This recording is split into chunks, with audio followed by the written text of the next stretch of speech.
अगर किसी राज्य में मुख्यमंत्री और पुलिस प्रशासन के अधिकारी ईमानदारी से अपना फर्ज निभाते हैं तो घोर कलयुग में भी वहां राम राज्य कायम हो सकता है और जनता को सुख शांति का जीवन मिल सकता है। लेकिन उत्तर प्रदेश में कभी माफिया डॉन अतीक अहमद का ऐसा असर था कि हाईकोर्ट के 10 जजों ने उनके मामले की सुनवाई से खुद को अलग कर लिया था।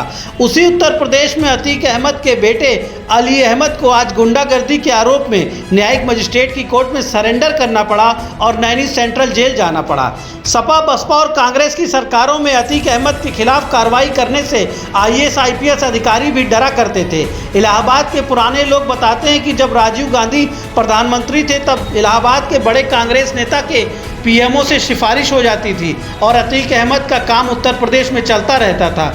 उस जमाने में यूपी की सरकार चलाने वाले लगभग सभी मुख्यमंत्री इस बात का ख्याल रखते थे कि जहां मऊ गाजीपुर में मुख्तार अंसारी का जलवा बढ़ता रहे, उनका दबदबा कायम रहे, वहीं इलाहाबाद के आसपास अतीक अहमद से कोई आंख मिलाने की हिम्मत भी ना कर पाए।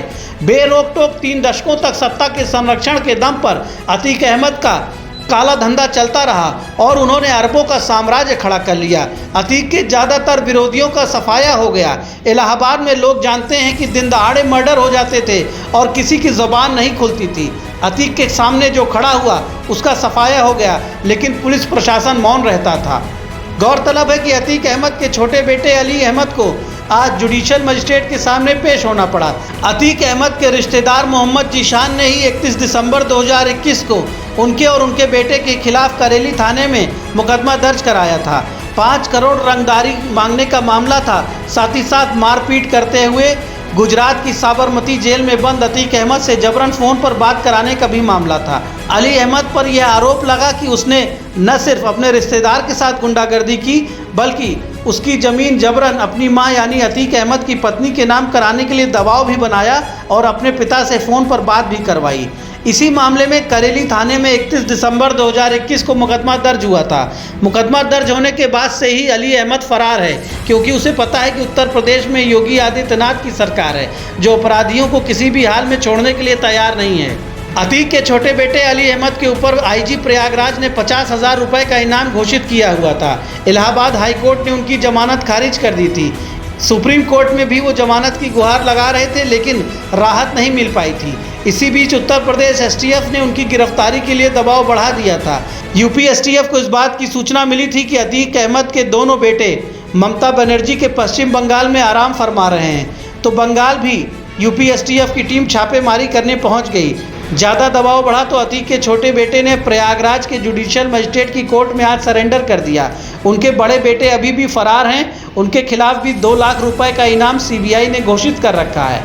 अतीक अहमद के बड़े बेटे पर आरोप है कि उसने अतीक के पुराने बिजनेस पार्टनर मोहित जायसवाल के साथ बदसलूकी की। मोहित जायसवाल को लखनऊ से अगवा कर देवरिया जेल ले गया और अतीक के सामने पिटवाया। उस समय अतीक अहमद देवरिया जेल में बंद थे।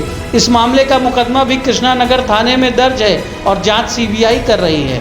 भारत जैसे देश में जहां सभी को बिना भेदभाव आगे बढ़ने और सपनों को हासिल करने का मौका मिलता है, वहीं कुछ लोग ऐसे सपने देखते हैं जो सामान्य तौर पर उनकी हैसियत से बड़ा होता है और ऐसे सपनों को पूरा करने के लिए वो गुंडागर्दी और अपराध के रास्तों पर चलने लगते हैं, जिसकी वजह से दूसरों की ज़िंदगी मुश्किल हो जाती है। ऐसे में कानून व्यवस्था संभालने वाले जिम्मेदार लोगों का ये फ़र्ज होता है कि वह पूरी ईमानदारी से देश और प्रदेश को सुरक्षा और तरक्की के रास्ते पर ले जाए, जिससे कहीं भी माफियाओं और अपराधियों को पनपने का मौका न मिले और आम जनता भी सुख शांति से अपना जीवन बिता सके। प्रयागराज से द इंडियन ओपिनियन के लिए मनीष वर्मा की रिपोर्ट।